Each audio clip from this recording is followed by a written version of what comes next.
इनके इस मशहूर ज़माना पॉप कल्चर रूप को मुकम्मल तौर पर डीकंस्ट्रक्ट करने वाले हैं ताकि वो हैरान कुन तारीखी हकीकत सामने आ सके जो शायद बहुत कम लोग जानते हैं। एक उड़ने वाला कालीन, एक हंसमुख जिन और वो ख्याली शहर आगराबा। दरअसल ये सब एक ऐसा खूबसूरत पर्दा है जिसके पीछे अल्फ लीला की सबसे मशहूर कहानी की एक ऐसी तारीख छुपी है जो जादू और महलों की दास्तानों से कहीं ज़्यादा पेचीदा है। तो चलें बिना किसी ताख़ीर के सीधा उस तह तक पहुँचते हैं। ज़रा तसव्वुर करें, हम सबके जहन में वो मशहूर उड़ने वाला कालीन और एक गरीब लड़के की जो तस्वीर उभरती है। क्या कभी गौर किया है कि इस जादुई सफ़र का आगाज़ हकीकत में कहाँ से हुआ था? हम आम तौर पर यही समझते हैं ना कि ये किसी कदीम अरब सहरा की तख्लीक है, लेकिन क्या वाकई ऐसा है या कहानी कुछ और ही है? और यहीं पर होता है सबसे बड़ा इंकशाफ। यकीन जाने ये महबूब कहानी 1709 से पहले अरब दुनिया में सिरे से मौजूद ही नहीं थी। जी हाँ, बिल्कुल।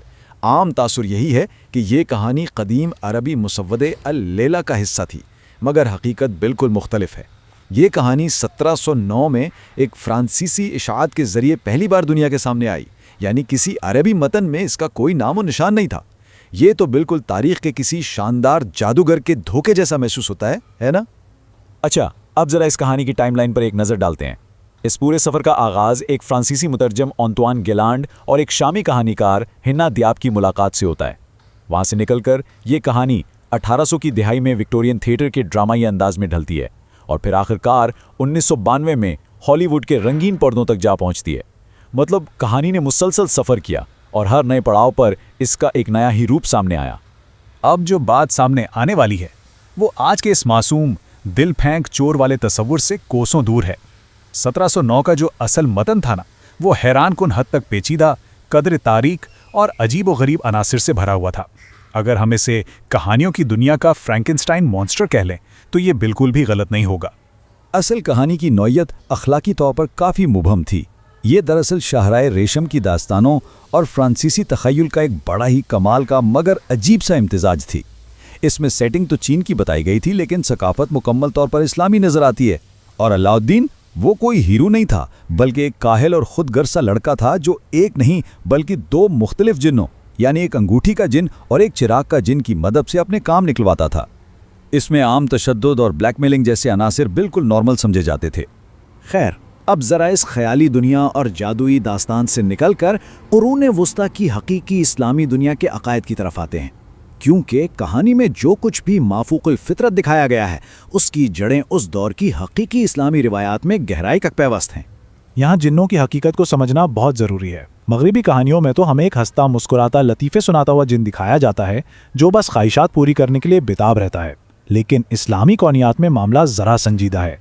ये धुएं के बगैर आग से बनी हुई एक पेचीदा मखलूक है जिनकी इंसानों की तरह अपनी एक आज़ाद मर्जी होती है और इन्हें किसी की छोटी मोटी ख्वाहिशात पूरी करने के लिए नहीं रखा जाता था, बल्कि उन्हें तो कदीम और ताकतवर जादुई ज़ाब्तों के तहत बमुश्किल पाबंद किया जाता था। अब यहाँ एक बड़ी ही दिलचस्प चीज़ देखें। ये जो 3 ख्वाहिशात मांगने वाला मशहूर ज़माना तसव्वुर है ना, ये तो दरअसल यूरोपीय लोक कहानियों का हिस्सा था जिसे बड़ी होशियारी से इस्लामी रवायात पर मसल्लत कर दिया गया। हकीकी रवायात में चिराग को रगड़ कर जिन बुलाने का कोई शॉर्टकट नहीं था, बल्कि इसके लिए हज़रत सुलेमान की मोहरों का सहारा लिया जाता था, जो कि इंतहाई पेचीदा, संजीदा और बाज़ औक़ात ख़तरनाक अमल होता था। तो चलें अब इस तिलिस्माती और चमकते दमकते ख्याली गार से बाहर निकलते हैं और अब्बासी खिलाफत और इस्लामी सुनहरी दौर के उन हकीकी ख़जानों को दरियाफ्त करते हैं जो किसी भी गार के हीरो और जवाहिरात से कहीं ज़्यादा बेशकीमत थे। इस दौर के जो असल ख़जाने थे वो दरहकीकत रियाजी, तिब, फल्कियात और आर्ट के मैदानों में होने वाली वो शानदार पेशरफ्तें थीं जिन्होंने दुनिया बदल कर रख दी। चाहे वो अल-ख़वारिज़मी का वज़े करदा अलजबरा हो, इब्न सीना की तिब की मायानास किताब अल कानून हो, आसमानों का मुशाहिदा करती हुई वो जदीद रसदगाहें हों, या फिर अलहमरा का दंग कर देने वाला फ़ंग तामीर।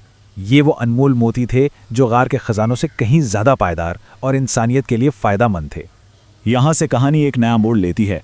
अब देखते हैं कि किस तरह मगरिब ने इस मिलीजुली दास्तान को अपनाया और फिर सदियों तक उसे एक ऐसे आईने के तौर पर इस्तेमाल किया जिसमें वो खुद अपनी ख्वाहिशात, अपनी इक़दार और अपनी ही खौफ का अक्स देखते थे। कहानी का नाम तो मशरिक़ का था, लेकिन उसमें नज़र मुकम्मल तौर पर मगरबी सोच आ रही थी। और यहीं पर एडवर्ड सैयद के ओरिएंटलिज्म का तसव्वुर पूरी तरह फिट बैठता है। अलाउद्दीन का किरदार दरअसल मगरबी सामीन के लिए مشرق کی ایک خیالی، جادوئی اور من گھڑت تصویر پیش کرنے کا سب سے بڑا ذریعہ بن گیا۔ اس بیانیے میں مشرق کو پراسرار، غیر معقول اور کسی حد تک پسماندہ دکھایا گیا تاکہ نو آبادیاتی یا کولونیل سوچ کو لاشعوری طور پر تقویت دی جا سکے۔ پھر 19ویں صدی میں جب یہ کہانی برطانوی تھیٹر پہنچی تو انہوں نے اسے ایک مکمل مزاحیہ اور اخلاقی ڈرامے میں ہی بدل ڈالا۔ ذرا سوچئے، عورتوں نے مردانہ لباس پہن کر مرکزی کردار ادا کیے اور علاؤدین کی ماں کا کردار ایک مرد کو پہنا دیا گیا جو عورتوں کے کپڑوں میں مزاحیہ اداکاری کرتا تھا۔ رومانس پر ضرورت سے زیادہ زور دیا گیا، بڑے بڑے مکینیکل سٹیج بنائے گئے اور اچھائی اور برائی کی لکیریں بالکل واضح کر دی گئیں۔ مطلب کہانی کو پوری طرح برطانوی عوام کے ذوق کے سانچے میں ڈھال دیا گیا۔ ان کرداروں کے ارتقاء پر ذرا غور کریں۔ 1709 کی اصل کہانی میں جو شہزادی محض ایک ٹرافی یا انعام جیسی تھی، وہ ہالی ووڈ تک آتے آتے ایک باغی اور با اختیار شاہی کردار بن گئی، اور علاؤدین کی ماں جو شروع میں ایک محنتی بیوہ تھی، برطانوی دور میں ایک مزاحیہ کردار بنی، اور جدید فلموں تک آتے آتے تو کہانی سے مکمل طور پر غائب ہی ہو گئی۔ یہ اس بات کی کلاسک مثال ہے کہ معاشرے کی ضرورت کے حساب سے کرداروں کو کیسے مٹایا اور کیسے نیا روپ دیا جاتا ہے۔ اور پھر باری آتی ہے 20ویں صدی کی، جب ہالی ووڈ نے اپنے جادوئی قالین کی اڑان بھری۔ یہاں خاص طور پر بات ہو رہی ہے 1992 کی اس اینیمیٹڈ فلم کی جس نے نہ صرف امریکہ بلکہ پوری دنیا کے پاپ کلچر پر اپنے امٹ نقوش چھوڑے۔ ہالی ووڈ کی اس پیشکش کے اثرات بڑے دو طرفہ تھے۔ ایک طرف تو انہوں نے ایک ایسا ہمدرد کردار اور امریکی پاپ کلچر سے متاثر ایسا لاجواب جن پیش کیا جس نے واقعی پوری دنیا کا دل جیت لیا۔ خیالی شہر آگراوا راتوں رات مشہور ہو گیا، لیکن دوسری طرف اسی فلم نے گانوں کے متنازع بول اور لباس کے ذریعے اورینٹلزم کی فرسودہ روایتوں کو بھی زندہ رکھا۔ یہ بڑی ہی پیچیدہ صورتحال تھی جہاں کرداروں کو بااختیار تو دکھایا جا رہا تھا، لیکن دقیانوسی تصورات کا وہ سایہ اب بھی وہیں موجود تھا۔ آج کے دور میں یہ دیکھنا انتہائی دلچسپ ہے کہ مشرق وسطیٰ کے جدید تخلیق کار، اسکالرز اور شائقین اس پیچیدہ بیانیے کا کیسا جواب دے رہے ہیں۔ وہ اپنی اس کہانی کی ملکیت واپس لینے اور اسے درست ثقافتی انداز میں پیش کرنے کے لیے بھرپور کوششیں کر رہے ہیں۔